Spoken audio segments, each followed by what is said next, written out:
Hi, my name is Matthew Fott, and I'm here with Alex Kipperschlack, Ryan Donsky, Natalia Shami, and Ryan Desjardins. And we're here to talk about how your physical activity and your healthy eating can be used for diabetic prevention. Diabetes is a group of diseases characterized by high levels of glucose in blood resulting from defects in insulin production, insulin action, or both. Type 1 diabetes accounts for approximately 5% of all diagnosed cases of diabetes, but it is the leading cause of diabetes in children of all ages. Type 1 diabetes accounts for almost all diabetes in children less than 10 years of age. Type 2 diabetes accounts for the vast majority of people who have diabetes.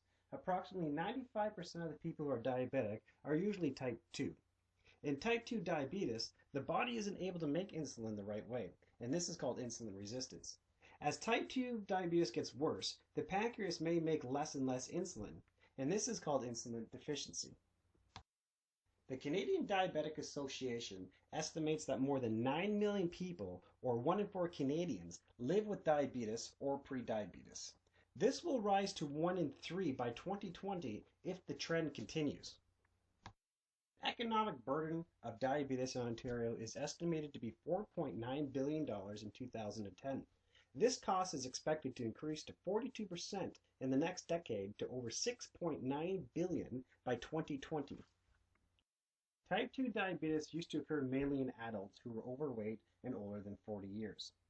Now, as children and adolescents in the United States become more overweight or obese, or perhaps inactive, type 2 diabetes is occurring more often in young people aged 10 and older. Most children and adolescents diagnosed with type 2 diabetes are also insulin resistant and have a family history of type 2 diabetes. Type 2 diabetes is more common in certain racial and ethnic groups, such as African Americans, American Indians, Hispanic and Latino Americans, and some Asian and Pacific Islander Americans. About 208,000 Americans under the age of 20 are estimated to have diabetes. That's approximately 0.25% of that population. Among the North American Indian teenagers, the prevalence of type 2 diabetes per 1,000 ranges from 2.3 to almost 50.9%. There have been many risk factors linked to diabetes. Some of these factors include family history, overweight status and obesity, inactivity, race, such as Black, Hispanics, American Indians, and Asian Americans. Also, as you get older, you increase your risk for diabetes. There's also other factors such as gestational diabetes, polycystic ovary syndrome, high blood pressure, and also abnormal cholesterol and triglyceride levels. There have been many complications due to diabetes. In fact, diabetes is the leading cause of kidney failure. It's the leading cause of non-traumatic lower limb amputation, as well as adult onset blindness. Type 2 diabetes reduces life expectancy by 6 to 10 years. Other complications that may arise include cardiovascular disease, nerve, kidney, and eye damage, as well as foot damage. Diabetes has been linked to certain skin conditions, hearing impairments, as well as Alzheimer's disease.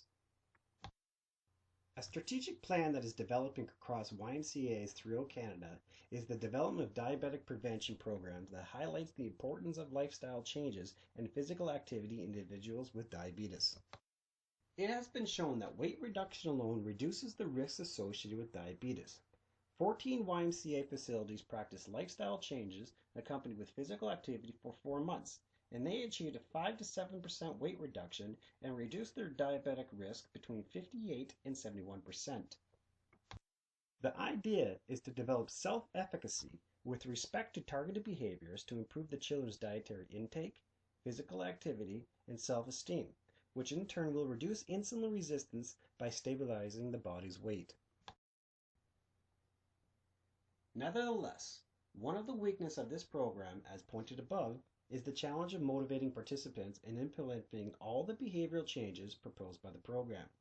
To further assist with this, we suggest that organizers utilize the trans-theoretical model of behavioral change, which provides tools to assist an individual make behavioral changes based on their level of readiness for change. Additionally, to help motivate participants, we suggest that the organizers implement the reward and punishment system of operant conditioning. This is a psychological model that helps to either encourage or discourage a particular pattern of behavior by providing a reward or punishment following the behavior.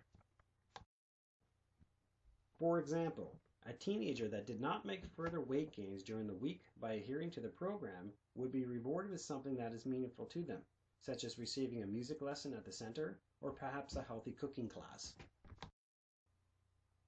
To further encourage adherence to the program goals, the program